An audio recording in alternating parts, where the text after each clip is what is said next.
Hello, this is Sarah from This Curly Girl Sews.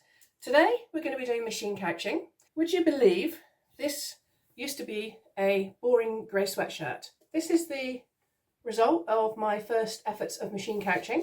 From this boring grey sweatshirt, we now have a work of art. I'm going to first of all be drawing onto the fabric the design that I want, and then I'm going to be sewing leftover yarn with a zigzag stitch onto the fabric to make a work of art. There's lots of things that can go wrong with this because this is my first time doing it. I'm going to show you the process. I'm not going to be using the couching foot, which I bought especially to do this. I'm going to be using the zigzag foot, and I'll show you why. First of all, I'm going to be drawing the design onto the sweatshirt using washable pens, and then I'm going to be sewing leftover yarn from my crocheting and knitting projects onto the sweatshirt using a zigzag stitch to make a work of art. So this is the couching foot that I bought for my Janome Atelier 6 machine. So this is what it comes with. It's basically two attachments. That goes onto your machine, obviously, like that.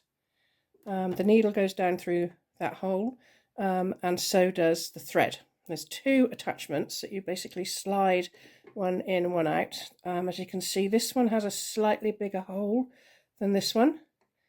So I'm going to use the smaller one because the yarn that I have, some of it is very thick like that, and some of it goes down to sort of double knitting thickness, which is a lot thinner. So I'm going to try with both of the yarns on a scrap bit of fabric first of all, just to show you. So I've put the couching foot onto the machine.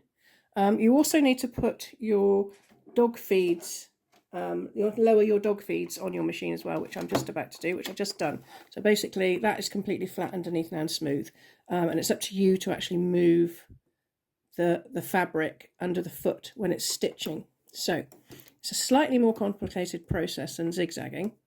So if we just start, put the foot down, crying out to say that the things aren't down, and then you can just keep this taut and then move it how you want, like that. So that's with the smallest foot and my thicker thread. So if we just take that out, you can see that doesn't look too bad, but the thread is actually splitting because you're just doing a running stitch rather than a zigzag stitch. So if I just try it with the thinner thread, this is a double knitting thread now. Again, just, and then just pull. Because the hole is too big for the thread, basically what's happening is it's actually missing because the hole isn't tight enough for the thread. So now I'm going to show you zigzagging, which I actually prefer and find a lot easier. And put the zigzag foot on, and I put my dog feeds back up again so that it can feed the fabric and the yarn through. I'm going to change my stitch to a zigzag stitch, and I'm going to have a width of 1 and a length of 3. So then basically put your yarn down so that it's in the middle. I'm just going to put my needle down so I catch the yarn. I've got yarn out the back as well, so I'm not on the end, but you can cut that off, that's fine. And then what I'm going to do is actually I'm just going to pull the yarn up through the centre of the foot like that. So then you just need to press the thing and zigzag, and you can see, because you're pulling it up through the centre and just holding it up, it's actually stitching over the stitch a lot more easily, and it's easier to go round corners and curves as well. Obviously with couching you don't want to make a too complicated pattern, but I found the zigzagging far easier with my yarn than I did the couching foot. You can see that's so much neater than that one, which hasn't caught it half the time because it's just doing a straight stitch, whereas the zigzag is actually holding the whole of the yarn in place. So that's why I chose to do the zigzag stitch. Once you've done your test stitching to find out what suits the type of yarn that you have the best, you're ready to draw your design onto your fabric, or sweatshirt in my case. So you're now ready to draw the design onto your sweatshirt or whatever you're couching on. The design I've chosen is in the style of Mary Benson. I love her fabric designs, and she did one border print that was absolutely stunning, but it was very expensive. So I'm actually couching a similar design with elements of the flowers that she uses. I use the Crayola Super Tips washable pens. They're kids' pens. They're about £5 for about 20 or something crazy. They're dead cheap, but they're washable. So if you put it on here, when you wash the garment, it's just going to all wash off.